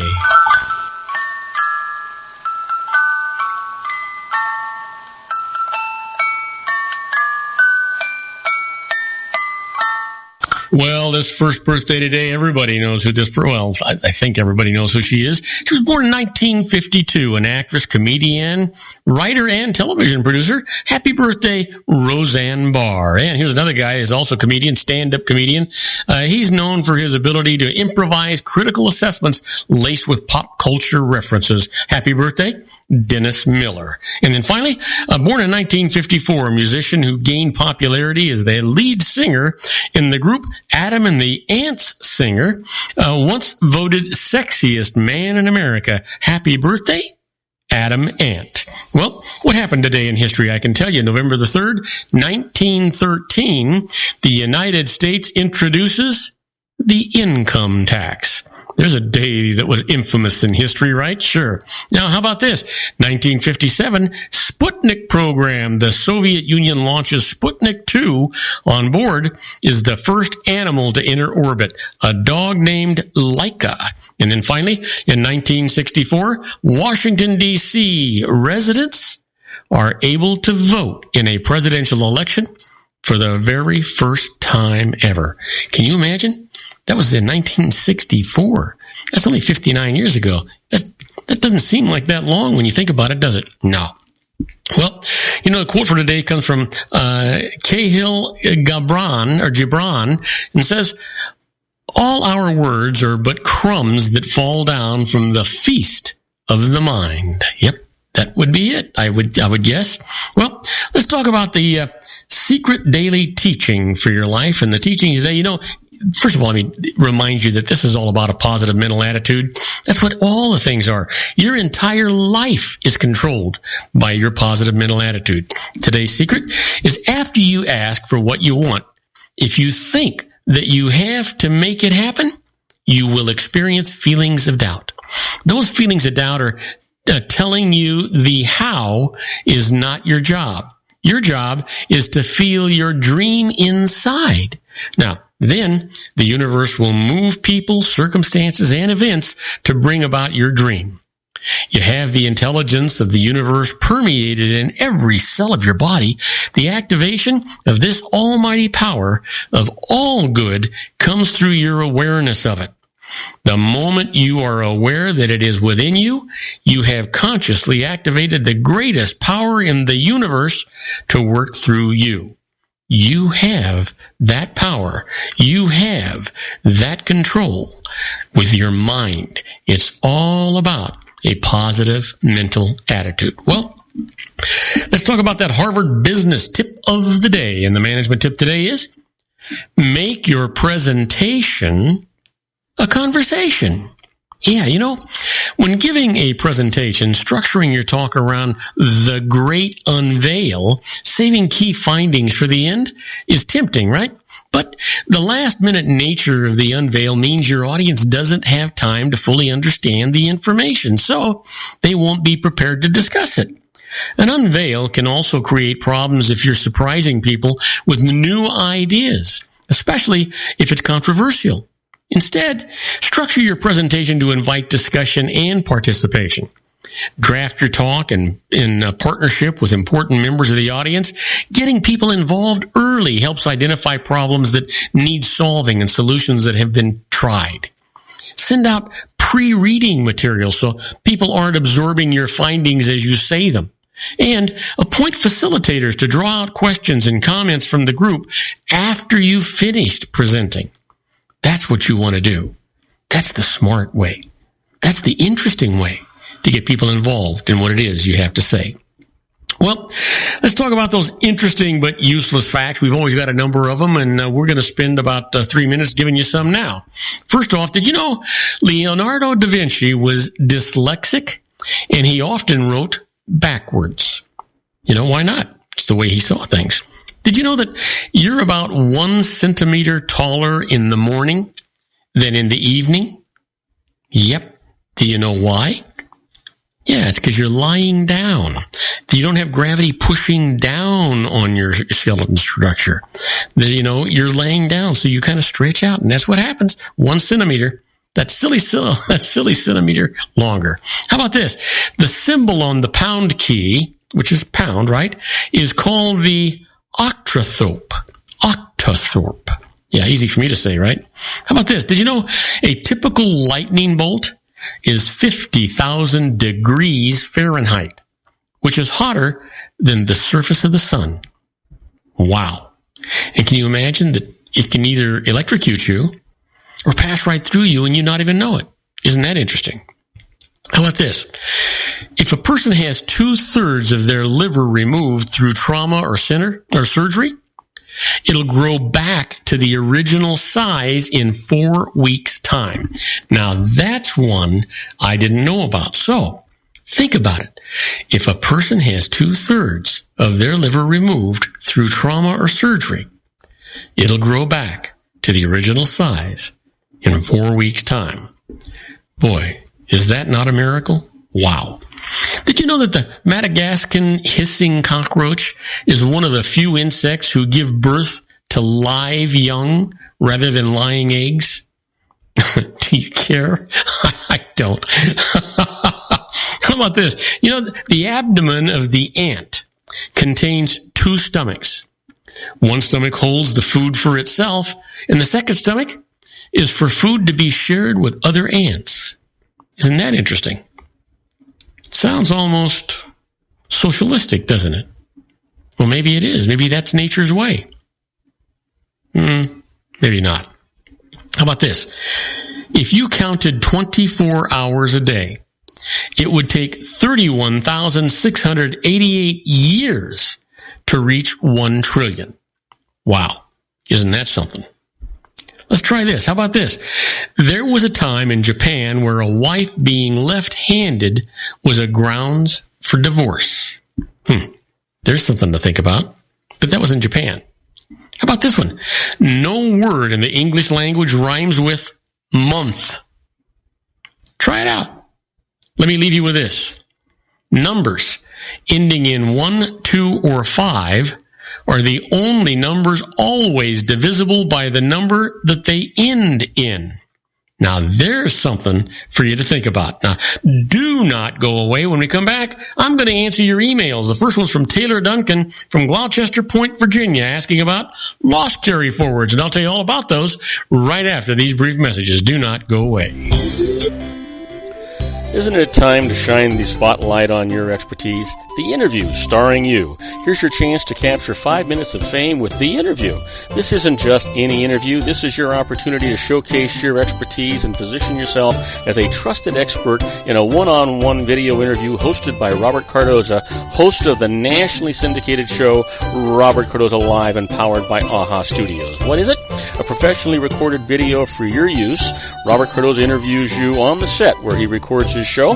Professional interview showcases your expertise and value, shot in a state-of-the-art studio. And what's in it for you?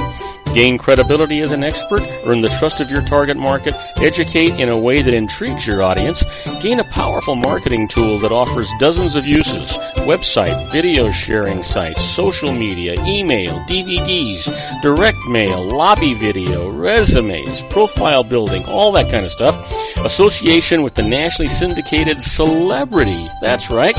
And let's talk about AHA Studios. AHA is a strategic marketing firm that leverages the powerful and visual persuasion to help your business create powerful messages that connect with your target market.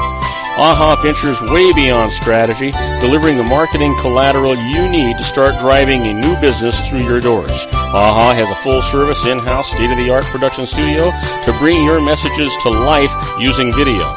Discover how to make the interview work for you. Call 949-831-2222. That's 949-831-2222. AHA Image Studios Incorporated. Dr. Stephen Tidwell, Gentle Family Dentistry in a caring, personalized environment. Here at Dr. Tidwell's office, we are dedicated to helping you keep your teeth healthy. We are a state-of-the-art dental practice that still believes in traditional values, such as excellent customer service and individual attention. We have a special welcoming offer for you for just $39, a complete exam, personal consultation, professional cleaning, and all necessary x-rays. That's a $266 value for $39. Dr. Tidwell has 2 convenient locations and experienced staff to provide you with professional care and personal attention that you deserve. Call today. Don't delay. A great smile another day. Call 909-944-7308. That's 909-944-7308 for Rancho Cucamonga or San Bernardino. Joel Saltzman is Dr. Wireless. He has turned his considerable expertise into consumer credit risk and wireless security into a highly specialized independent web-based consulting enterprise targeting consumer credit risk analysis and wireless transactional security and monitoring. He works as a wireless analyst, veteran independent agent, and consumer liaison for most wireless telecom carriers and equipment manufacturers.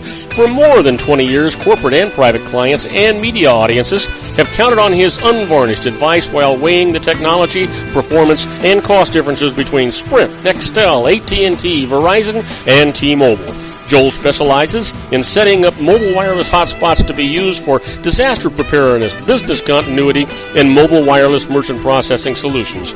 Call Dr. Wireless at 310-400-4900 or go to his webpage at drwireless.com. Again, call 310-400-4900 or his webpage at drwireless.com. You'll be glad you did.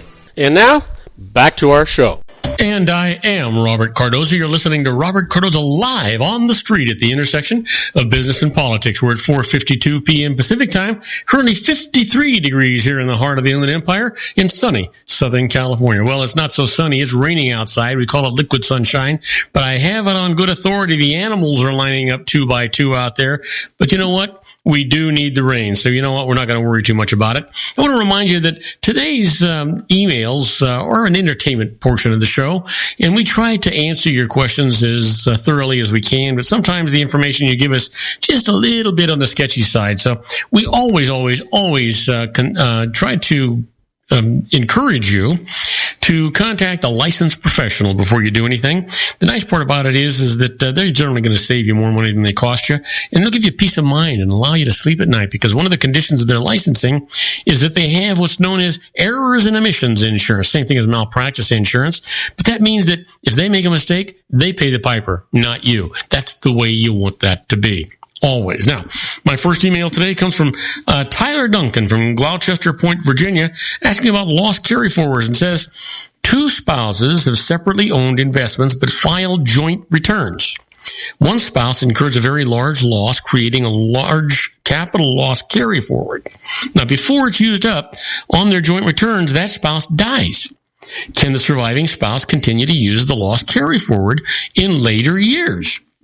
Well, Taylor, unfortunately, the answer is no. The IRS position is that only the taxpayer who sustains a loss is entitled to take the deduction. So, when an individual incurs a big loss before marriage or on separately owned investments during marriage, he or she can deduct a resulting loss carry forward on joint returns during the marriage. But when that spouse dies, the carry forward dies too. The surviving spouse cannot continue to use it on future returns filed as a separate taxpayer. So keep that in mind. Now, next email comes from Lexi Fraughton from Sterling Heights, Michigan, asking about depreciation recapture, and says, I intend to convert a building that I own to business use and then sell. If I take depreciation deductions for it, I'll have them taxed back to me when I sell the building, and I might be in a higher tax bracket then. Can I forego the depreciation deductions? So, Lexi, your tax bracket isn't going to matter here. When you sell a property for a gain, previously deducted depreciation is taxed back, but at a maximum 25% rate. Now, the problem with not deducting the depreciation is that the tax code says gain on property sale is computed counting depreciation allowed or allowable. So even if you don't take the deductions, gain is going to be computed as though you had. Now take note here, the property acquired after 1980 and before 1987, there's some special rules that apply. So go to IRS publication 537, that's depreciating property placed in service before 1987, to get some information on that. Now, next email comes from Alexis Cagney from San Jose, California, asking about cash from overseas, and says, my parents live in a foreign country and want to make a large gift to me to help me get started here in the United States. Must international payments of more than $10,000 be reported and taxed? So, Alexis, gifts are not subject to income tax, and U.S. gift tax does not apply to gifts made by foreigners. So, any gift that you receive will be tax-free. Now, U.S. persons who receive more than $100,000 in a tax year from foreign nationals must report that fact on IRS Form 3520. That's the annual return to report transactions with foreign trusts and receipt of certain foreign gifts. But this does not make the gift taxable. Keep in mind that the receiver of a gift is never subject to the tax. It's always the giver. And only if the giver is a resident of the United States or and a citizen. So and they don't have to necessarily be a citizen, but if they are a resident outside the United States in a foreign country, and they give that, and they're not a citizen, and they give that gift, they're not subject to the United States gift tax. So keep that in mind. That's one way to go. Now, my last email today comes from Maya Griffin from Boulder, Colorado, asking about stock dividends, and says, I invest through dividend reinvestment programs, or DRIPs. Is it also possible to do so in my IRA? So here's the deal. DRIPs are managed by corporate issuers of stock shares. So IRAs administered by banks, brokers, mutual funds, and other such IRA trustees do not permit investments in issuer-sponsored DRIPs. So here's the thing. However, a growing number of corporate DRIPs now have a DRIP IRA option, including those of Walmart, Ford, Verizon, McDonald's, Sears, and ExxonMobil. Now, each such program holds only its own company stock. So to have a diversified portfolio, you have to invest in several different programs. So keep that in mind as you move along. Now, I want to thank you for listening to Robert Cardoza Live at the intersection of business and politics. Robert Cardoza Live broadcasts on Spreaker Radio, Roar, 1776 Radio, MyCast Live Radio, and countless terrestrial stations worldwide. We broadcast every Monday through Friday from 3 p.m. to 5 p.m. Pacific Time, and on 405 Media Radio every Monday through Friday from 6 a.m. to 7 a.m. Pacific Time. So please follow me on Facebook, Twitter, LinkedIn, Google+, Podomatic, and YouTube, where you can listen to my show 24/7, all of my shows. Now go to my website at www.robertcardozalive.com and email me at robertcardozalive@gmail.com, where I get all the emails I deal with here on my show. Now on my next show, Joel Saltzman, Dr. Wireless, is going to be here. He'll be talking about new wireless technology. He's got a lot of stuff, I'm told, to tell us about tomorrow. And our own Ray Mailer will be here presenting his American Grid. I encourage you to tell all of your friends about my show here on the RLC Broadcasting Network. That's our show for today. Beginning today, treat everyone you meet as if they were going to be dead by midnight. Extend them all the care, kindness, and understanding that you can muster. Your life will never be the same again. So many of our dreams at first seem impossible, then they seem improbable, and then when we summon the will, they soon become inevitable. You know, the real secret of happiness is to make others believe that they're the cause of it. Robert Cardoza Live is brought to you by blogtalkradio.com every Monday through Friday from 4 p.m. to 6 p.m. Pacific Time. Now, go out and make it a great day. Your host has been Robert Cardoza, the technical advisor, Matchstick Digital, and your executive producer, also Robert Cardoza.